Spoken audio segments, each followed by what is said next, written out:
Good morning, Renee Sager, life coach, and I want to talk about bridge thoughts. So, when we first start doing this work with food and our relationship to our body, we don't really come in at the best spot, right? You don't, like, if I asked you, how's your relationship with your body? Most people that I work with wouldn't say like, oh my God, it's amazing. I love it. My body's so perfect. Or the same thing with food. Like, how's your relationship with food? Oh, it's so easy. It's carefree. I don't even think about it. Like, if that's what you're saying, you're probably not going to relate to anything that I say. So bridge thoughts or ladder thoughts, whatever you want to call them, are these little incremental steps to starting to shift your thoughts, which ultimately shift your behaviors, which will then change your results. So I want you to think about your current beliefs about your body. And if you're not someone that struggles with food, fill in the blank with whatever. Your relationship with your partner, whatever it is in your life. So we have this thing, and it could be, my body is disgusting.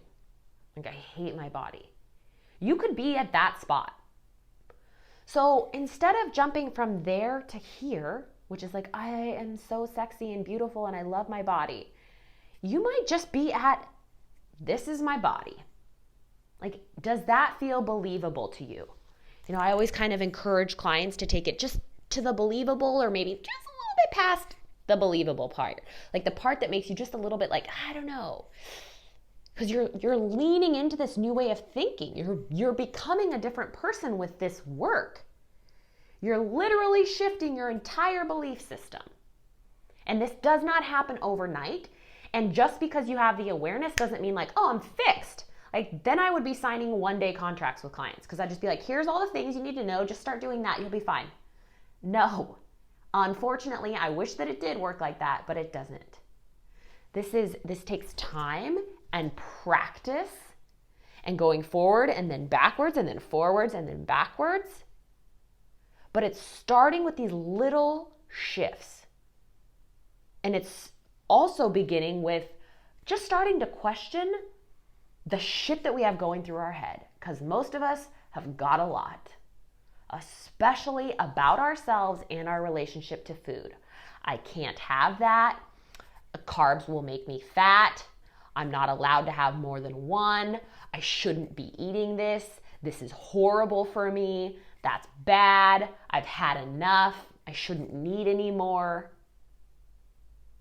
All of these thoughts are going to happen to you super fast, right? You're going to be going through the buffet line. You're going to be like, oh, skip the potatoes, no rice, no pasta, extra greens, please. Why? Is that because you genuinely love that? That is really what you want? Or is it because like, oh, I can't have that. I shouldn't have that. I'm not going to have any of that. Okay, cool. What can I have? Starting to break down those thoughts that you have currently. Starting to get in touch with your body. This is the whole concept behind intuitive eating, like getting your mind and your body connected instead of just going to the buffet and like, oh, I can't have that, I can't have that, I can't have that. That's all your mind. Just like, no, no, no, no, no. Instead of, what's your body want? Like, I had basically convinced myself I hated everything besides deli turkey and iceberg lettuce. Like, full on convinced. Do you know how much I love sour cream now?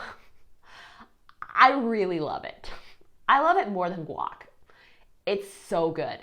But I had convinced I hate all cheese. I'm still not a big cheese person. I hate all white creamy things. I hate all carbs. And it's like, you have to be willing to step into this new way of thinking. You have to be willing to like, oh, maybe this way of thinking isn't actually working for me anymore.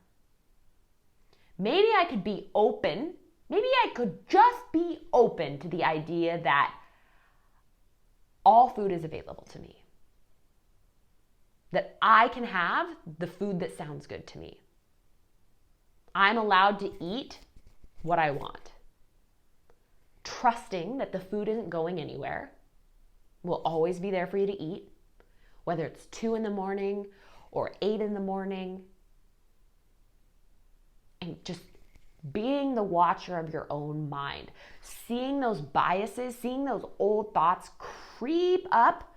Like, why do you order the corn tortillas instead of the flour? Do you genuinely like the corn better? Or do you actually like the flour? And you've just been conditioned to order or eat in a certain way. So I'm asking you to do some hard work. It's like really getting into your brain. Why am I thinking this? Why am I telling myself I can't have ice cream? If calories were out the window, would I want it? Does it sound good? Will I feel good after I eat it? What's really going on for me? So taking it back, going back to those bridge thoughts. This is my body. That may be where you start with your body work. Or I have a really nice neckline. I have a really great eyes. I actually love my butt. I can eat the food that sounds good. I'm allowed to eat what sounds good. I deserve to be able to eat what I want. This is what my body is craving, and this is what I'm choosing to eat. I value and respect my body and the food that I put in it. So checking in with yourself today, asking yourself, what are the current beliefs that are literally dictating your life around food and how you treat your body? And are they working for you anymore? Because they may have worked for you 5 years ago, 10 years ago, 6 months ago, and yet now they just aren't working anymore.